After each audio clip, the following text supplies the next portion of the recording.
Hey everyone, welcome back to my channel Topu studio. আজকে আবার চলে এসেছি আরেকটা ডিফারেন্ট রেসিপির সঙ্গে। আমি আজকে আপনাদেরকে তৈরি করে দেখাবো কিভাবে ওল দিয়ে চড়চড়ি তৈরি করতে হয়। আমরা তো সাধারণত ওলের অনেক ধরনের রেসিপি খেয়ে থাকি, কিন্তু ওল দিয়ে যদি আপনি ছোটো মাছ দিয়ে এমন চড়চড়ি তৈরি করেন, আশা করবো আপনার বাড়ির সকলের রেসিপিটা অনেক পছন্দ করবে। রেসিপিটা খেতেও অনেক মজা আর খুব অল্প সময়ে অল্প উপকরণে রেসিপিটাকে তৈরিও করা যায়। চলুন তাহলে দেখে নেওয়া যাক আমার আজকের রেসিপির পুরো প্রসেসটা। আজকের রেসিপির জন্য আমি এখানে ওলটাকে এভাবে একটু নখের মতো মোটা করে কেটে নিয়েছি। এই ওল দিয়ে আমি আজকের রেসিপিটাকে তৈরি করব। অন্যদিকে নিয়ে নিয়েছি ছোটো মাছ। আমি মাছটাকে আগে থেকে পরিষ্কার করে নিয়েছি। এই মাছটাকে প্রথম অবস্থায় আমি ভেজে নেব, তারপর আমি রেসিপিটাকে তৈরি করব।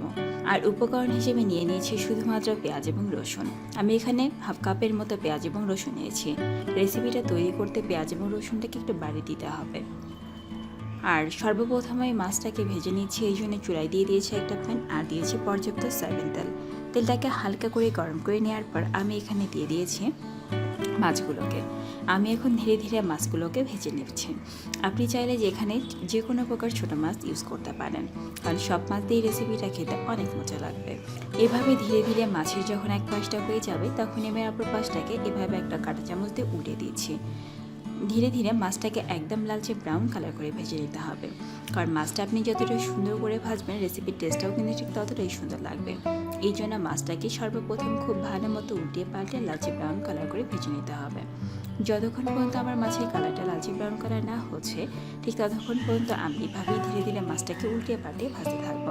দেখুন, ধীরে ধীরে এভাবে উল্টিয়ে পাল্টিয়ে ভাজার ফলে আমার মাছের কালারটা লালচে ব্রাউন কালার হয়ে গেছে।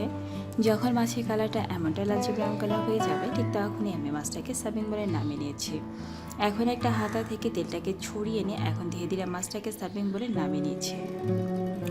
রেসিপিটা কিন্তু খুব ঝটপটভাবেই তৈরি করা যায়। মাছ ভাজার পর যতটুকু তেল অবশিষ্ট ছিল, তার মধ্যে আরও কিছুটা তেল অ্যাড করলাম। এখন এর মধ্যে ফোড়ন দিয়ে দিতে হবে। ফোড়ন কোনো দিচ্ছি না, এর মধ্যে দিয়ে দিলাম কুচি করে রাখা পেঁয়াজ কুচি এবং রসুন কুচি। আপনি এক্সট্রা এর মধ্যে কোনো জিরা কিংবা পাঁচফোড়ন কিছু ইউজ করতে হবে না। প্রথম অবস্থায় পেঁয়াজটাকে 1 মিনিটের মতো কুক করে নিতে হবে। যখন পেঁয়াজটা 1 মিনিটের মতো কুক করা হয়ে যাবে, তখন এর মধ্যে অ্যাড করব অন্যান্য সব মশলাগুলোকে। দিয়ে দিলাম আমার কেটে রাখা ওলগুলোকে একটু মোটা করেই কেটে নিতে হবে, খুব বেশি কুচি করা যাবে না। দিয়ে দিচ্ছি সামান্য হলুদ গুঁড়া, দিয়ে দেব ঝাল। আমি এখানে 1 টেবিল চামচের মতো মরিচের গুঁড়া অ্যাড করলাম। দিয়ে দিলাম সামান্য জিরার গুঁড়া এবং ধনিয়ার গুঁড়া, কারণ ওলের রেসিপিতে সবসময় ঝালটাকে একটু বাড়িয়ে দিতে হয়।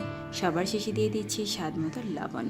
লবণটা আপনারা আপনাদের স্বাদ মতো অ্যাডজাস্ট করে নেবেন। এই জন্য ধীরে ধীরে সব মশলাগুলো মিক্স করবার জন্য 1/4 কাপের মতো পানি এখানে অ্যাড করেছি। এভাবে ঢাকা দিয়ে ওলটাকে রেখে দিয়েছিলাম মিনিমাম 5 থেকে 7 মিনিটের জন্য। এখন 5 থেকে 7 মিনিট পর ফিরে আসছে, এসে দেখুন আমার মশলাটা কষানো হয়ে গেছে, সঙ্গে মশলা থেকে তেলটা ছড়িয়ে এসেছে। যখন ওলটা এমনটা কষানো হয়ে যাবে, তখন গ্রেভির জন্য এখানে কিছুটা পানি অ্যাড করতে হবে। ওলটাকে এভাবে খুব ভালো মতো মশলার সঙ্গে কষিয়ে নিতে হবে। মশলাটা যদি ভালো মতো কষানো না হয়, রেসিপিটা খেতে মোটেও ভালো লাগবে না। আমি এখানে 1 কাপের মতো গ্রেভি ইউজ করছি। এর বেশি গ্রেভি এই রেসিপিতে দেওয়ার ট্রাই করবেন না, কারণ রেসিপিতে খুব বেশি গ্রেভি দিলে রেসিপিটা খেতে ভালো লাগবে না। আমি এখন এর মধ্যে অ্যাড করলাম ভেজে রাখা ছোটো মাছগুলোকে। এখন এই রেসিপিটাকে আমি মিনিমাম 5 থেকে 7 মিনিট ফুটিয়ে নেব। 5 থেকে 7 মিনিট রেসিপিটাকে ফুটিয়ে নিলেই চলবে। এখন চুলার আঁচটাকে হাই হিটে রেখে আপনি ফুটাতে পারেন। আর সবার শেষে মশলা হিসেবে দিয়ে দেবো কয়েক টুকরো দারুচিনি। দারুচিনি দিয়ে রেসিপি থেকে সুন্দর একটা স্মেল আসে, এই জন্য কয়েক টুকরো দারুচিনি দিয়ে দিলাম। আপনি চাইলে গোটা দারুচিনির পরিবর্তে দারুচিনি বাটাও অ্যাড করতে পারেন, সেক্ষেত্রে স্মেলটা আরও ভালো আসবে। এই প্রসেসে এখন আমি চুলার আঁচটাকে একদম হাই ভোল্টেজে রেখে এখন আমি খুব ভালো মতো ফুটিয়ে নিচ্ছি। দেখুন আমার রেসিপিটা কিন্তু অলরেডি ডান। যখন রেসিপিটা এমনটা হয়ে যাবে, তখনই বুঝে নিতে হবে যে রেসিপিটা হয়ে গেছে। আমি এখন ধীরে ধীরে রেসিপিটাকে সার্ভিং বলে নামিয়ে নিচ্ছি।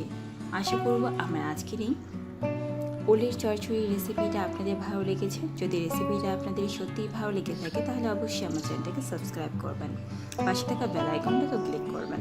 আজকের মতো এখানেই বিদায় নিচ্ছি। আগামীকাল দেখা হবে আবারও অন্য কোনো রেসিপির সঙ্গে। সবাই ভালো থাকবেন, সুস্থ থাকবেন।